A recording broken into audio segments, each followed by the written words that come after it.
I will never have a fear, for my Lord is ever near, and in him so often I confide. He's the keeper of my soul, since I gave him full control, and he placed me on the winning side. Well, I'm on the winning side. Yes, I'm on the winning side. Out in sin, no more will I abide. I've enlisted in the fight for the cause of truth and right. Praise the Lord, I'm on the winning side. Hello, everybody. Welcome back again. I just want to tell you that I'm always thinking about you and hoping that I reach more people and get the word out that there's hope for your fibromyalgia. Today, I wanted to talk about what my life is like every day. Um, Here's the issue. And I would love to videotape myself at work and all that, but it's just not a practical thing.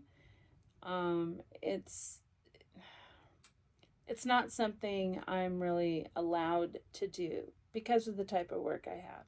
I do have a highly stressful job, and after about 3 or 4 days of working in a row, I start to really wind down and start to get the exhaustion back that comes with fibromyalgia. It is a highly demanding job, and I'm happy that I can do it. You know, I can definitely do it, but I wish that my energy would peak every day I wake up and every day I get through my job. You know, there are some coworkers that just never seem to run out of energy, and good for them. Good for them. I would love to be that person, although I do have a lot more than I used to. And I would say that most of my days are around a 7, 8, 9 out of 10. And that it's very rare that I'm in a 6 or 5 anymore. Um, the two things that really helped me were that changed my life around are the guaifenesin protocol and the carnivore diet. So these really do help me out a lot. But let me go through my day, what a typical day at work is like. Um, I usually wake up pretty groggy. There are some days where I just wake up, woo, ready to go, excellent. I can move around fast and whatever, but for the most part, I'm waking up pretty groggy. And so it just takes a few minutes to move around and do my routines to help me get the energy back that I need. So I do my morning routines to get ready for work, get on my uniform, get on my, right now it's winter time, so I got to bundle up. And and then I end up taking public transportation to work. I will be changing a little bit. I'm starting to cut back on staying in the out of state city in order to work and just fly in, work, and fly home, which is the kind of benefit I have with my job. So then once I get to work, I try to figure out where my location, my station location is. Now, sometimes I feel pretty tired or sleepy, so you know, I do get a little bit of relaxed time before I have to start what I call performing in front of customers. For me, the interaction is mostly performance because Um, and I'm not saying that I'm not genuine. It's what I'm saying is I have an on-off switch. So when I'm in front of people, I turn on the the switch where I I bring out my personality, I bring out my interaction, my helpfulness, my sincerity, my desire to help the customers the best I can. And then when I have my relaxed time, I have my off button on. And to elicit peace of mind, I do wear these. Let me show you what this looks like when I'm wearing them. It cuts out all the extra noise that's around me. I can read better with them on. I can listen to videos on YouTube. I love listening to information videos.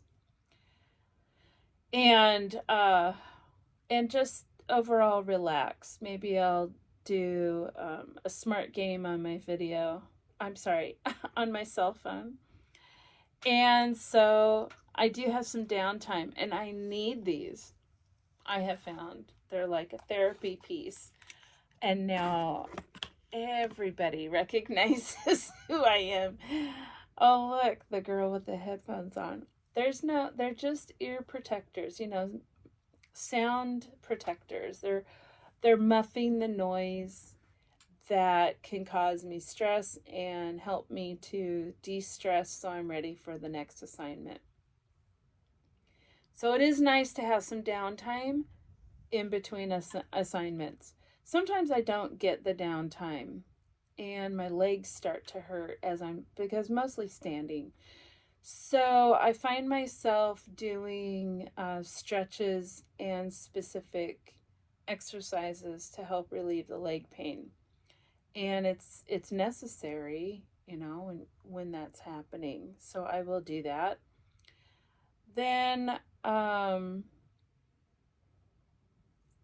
the end of my day usually comes about 8 o'clock. The beginning of my day is 6:30, but I get to my workplace about 6 o'clock in the morning.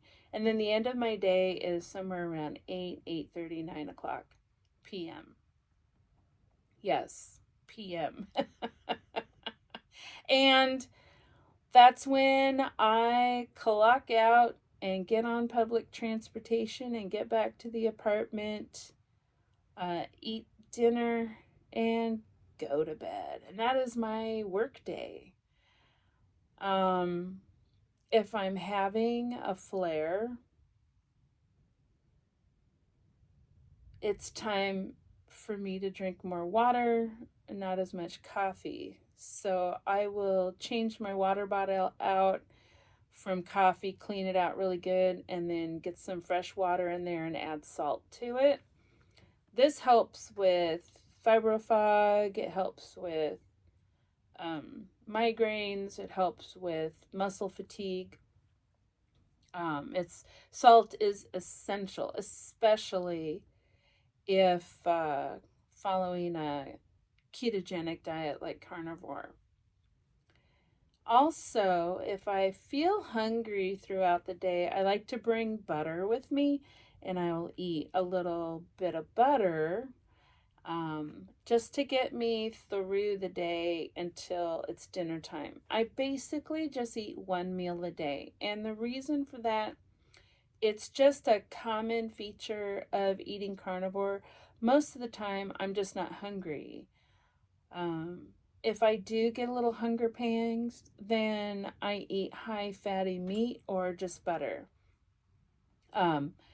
It's morning time here at home, and so I'm starting to feel some hunger pangs. Maybe I didn't eat enough last night, or maybe my body just wants more. So I'm getting ready to cook some bacon in the oven and snack on that while I drink my hot coffee. And basically, that's my life in a nutshell. Now, before the guaifenesin protocol, my typical day was pretty much dragging myself out of bed, getting in the shower, and just barely being able to do that because my arms felt like heavyweight anvils. Dragging myself to the coffee machine to make coffee after getting dressed and ready to go. And then I still move pretty slowly because I've learned that moving slowly helps to preserve my energy.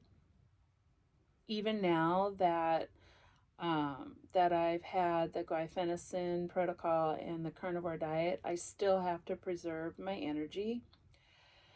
However, there were days I'd go into work as a preschool teacher back then, and I ate breakfast, so my stomach was distended and uncomfortable.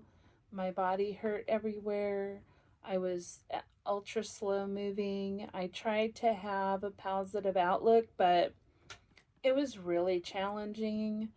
It was an 8-hour shift working at the preschool. I was mostly on the floor with kids. It was easier that way for me physically. When there were disruptions between children, I would be right there with them to help them resolve their conflicts. Most of the time, the children did really well. There were several of us in the room, and we kept to a schedule, so it was great having coworkers that could manage the room while I'm trying to manage me. However, it was also unfair to them that I was not really stepping up to the job like I should have, and that the energy was just not there. Mental clarity was just not there, and the pain was excruciating. Children want to be hugged and they want your attention, so they're obviously going to be touching you all the time, and it hurt, and they didn't understand why it hurt. And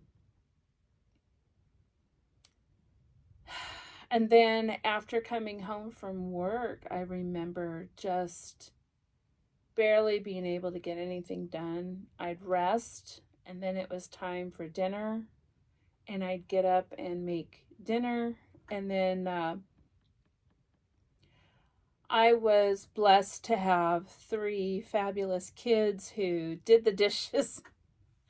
It was their, job to do the dishes, but I believed it was my job to keep the house in order and keep it clean, and I was not able to do that. And then the the marital relationship started deteriorating as well. I didn't have the energy to keep up with my relationships.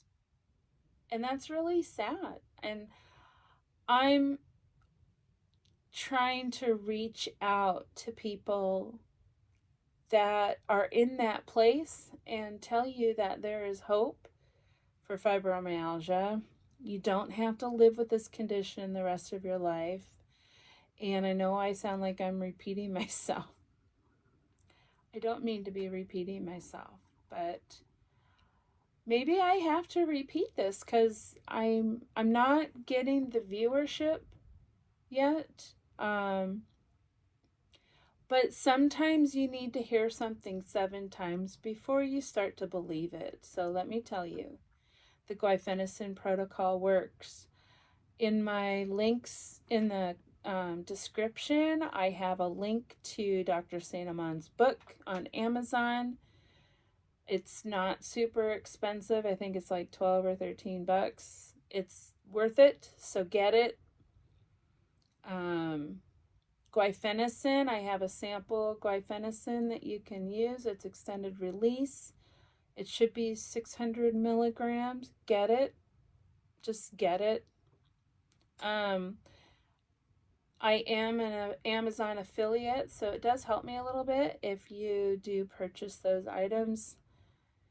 That's part of what it is for Amazon. Um, you know, I should add getting, um, what should I add getting? I know I had it in my head. There was something else. Oh, the salicylate free products that I use that are not super expensive. I use Pantene. I read the labels because Pantene tried to change their ingredients. These companies are always trying to change their ingredients. So I never bought the Pantene ingredients that had plant oil or juices in them. I still get the regular Pantene. I know you want to believe that natural plant oils is good for your body, but salicylic acid goes through the skin and into the bloodstream and blocks guaifenesin. It also causes other health issues because it's a plant toxin. Salicylic acid is the main ingredient in aspirin. It is also a main ingredient in sunblock. I use zinc only for sunblock. I've actually purchased powdered zinc and powdered titanium dioxide. Here I am rambling, but these are the things that I did. Since doing the carnivore diet, though, I don't use sunscreen anymore. This is the weird thing about carnivore. It is a natural, like the sun is good for you, but when you have fibromyalgia, it hurts. The sunbeams touching your skin hurt. I've learned to wear long sleeves. I still wear long sleeves. It doesn't hurt anymore since I've started the guaifenesin protocol and also the carnivore diet. I don't burn anymore, which is really weird.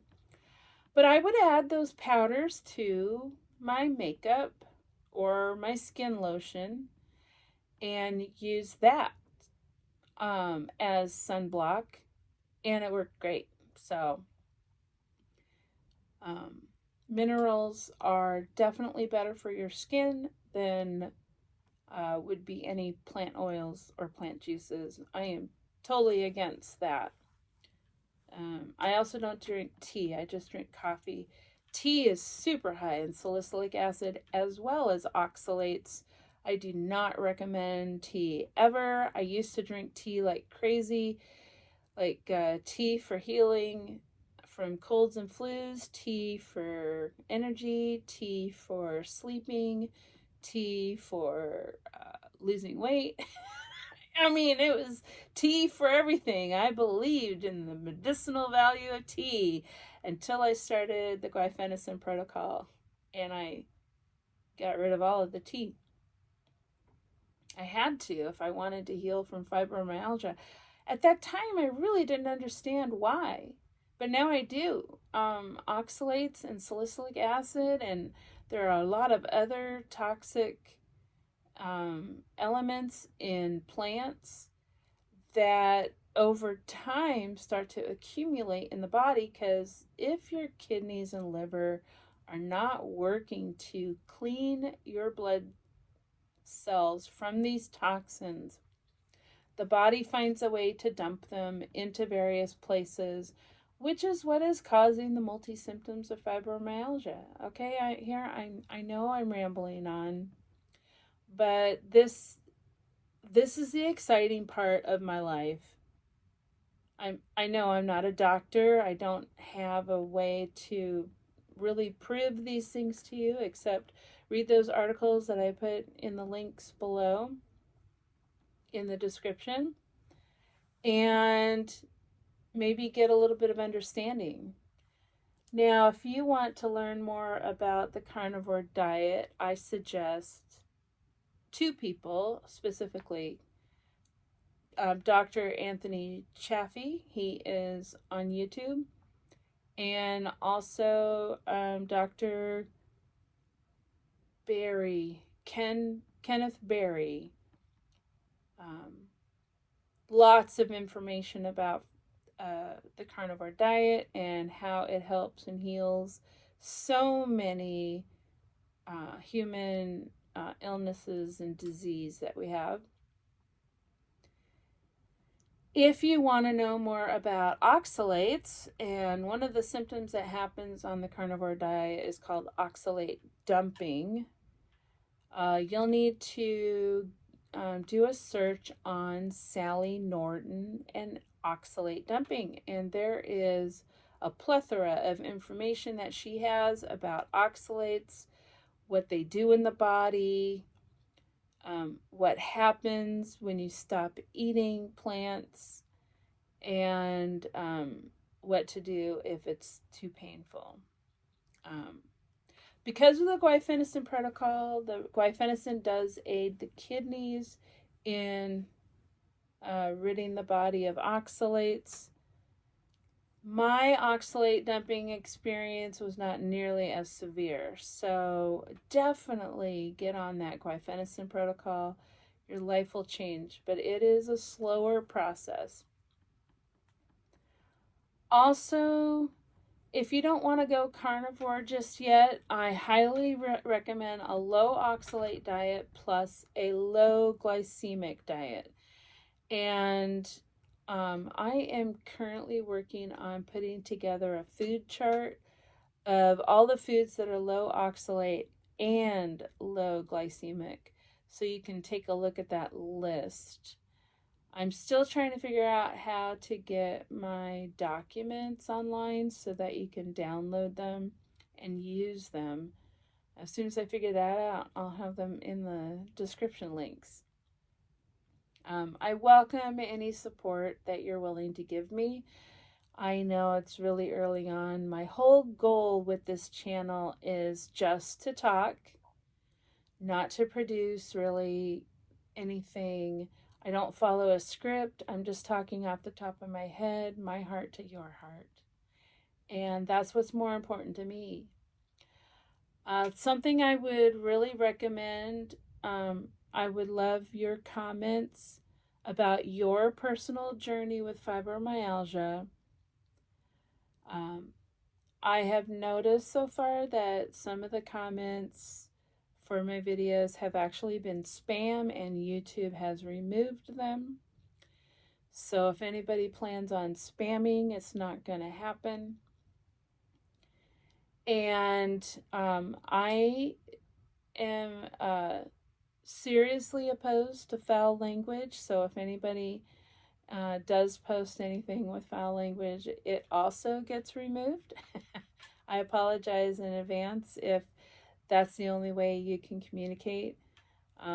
So keep it clean, keep it simple, and keep it honest. I want your honest journey, life experiences, so we can talk about those things more, the things that interest you, the things that you need.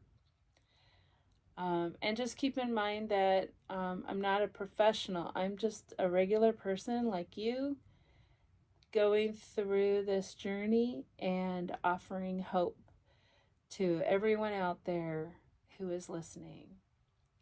Thank you very much for being here, and I hope you have a wonderful day. Bye. Well, I'm on the winning side.